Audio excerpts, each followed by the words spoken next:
Shalom, salam damai sejahtera kepada semua saudara dan saudariku di dalam nama Tuhan Yesus. Senang kita berjumpa kembali dalam belajar sekolah Sabat di pelajaran sekolah Sabat hari Kamis di program sekolah Sabat 777. Belajar sekolah Sabat 7 menit selama 7 hari setiap jam 7 malam.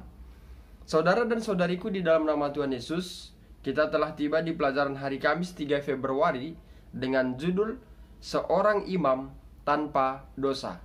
Mengawali pelajaran ini, mari kita mengundang kuasa Roh Kudus, kita berdoa. Terpujilah namamu Bapa kami yang maha tinggi, Engkaulah pencipta langit dan bumi. Engkaulah yang kami sembah siang dan malam. Saat ini Tuhan, kembali kami belajar dari pelajaran sekolah Sabat di hari Kamis. Penuhi kami dengan kuasa-Mu untuk dapat memahaminya, sehingga membawa iman kami untuk lebih setia hanya bagi-Mu saja.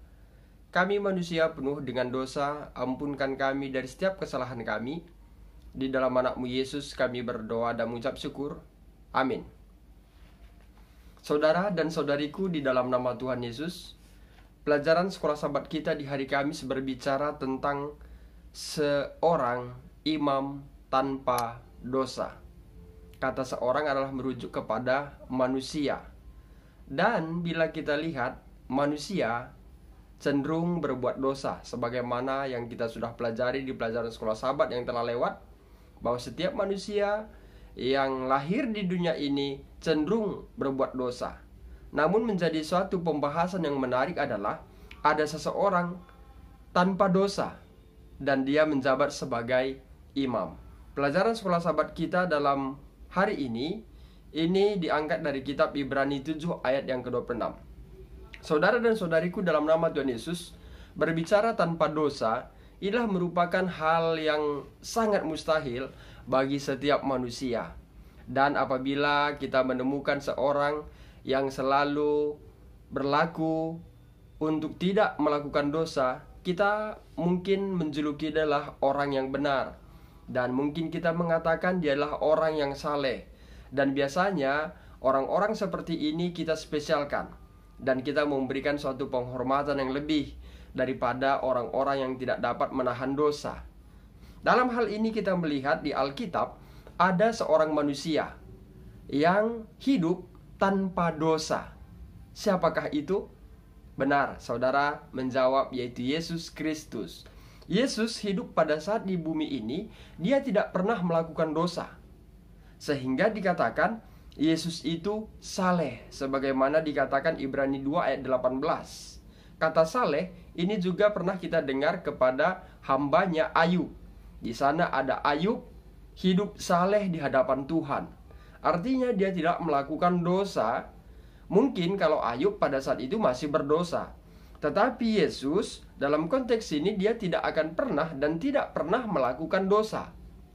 Sehingga dikatakan dalam pelajaran sekolah Sabat kita, arti saleh di sini adalah bahwa Yesus tidak bercela dalam hubungannya dengan Allah, tidak ada celah.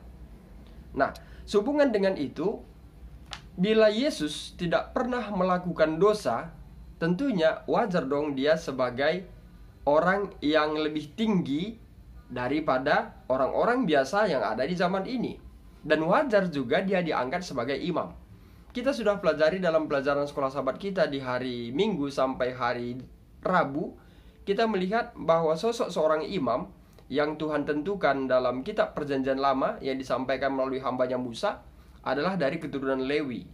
Dan dari keturunan Lewi ini, mereka mengasingkan dirinya untuk bekerja di rumah Tuhan dan diangkat sebagai imam.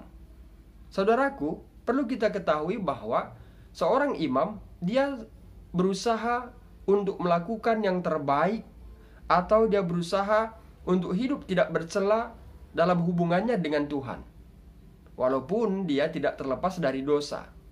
Nah, yang kita pelajari pada hari Kamis adalah Yesus yang tidak berdosa. Tentunya dia wajar juga menjabat sebagai imam, walaupun dia bukan dari keturunan Lewi, sebagaimana yang kita sudah pelajari di hari Selasa.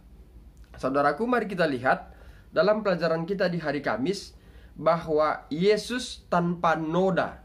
Ajaibnya adalah Yesus hidup bersama-sama orang berdosa, tetapi tidak melakukan dosa.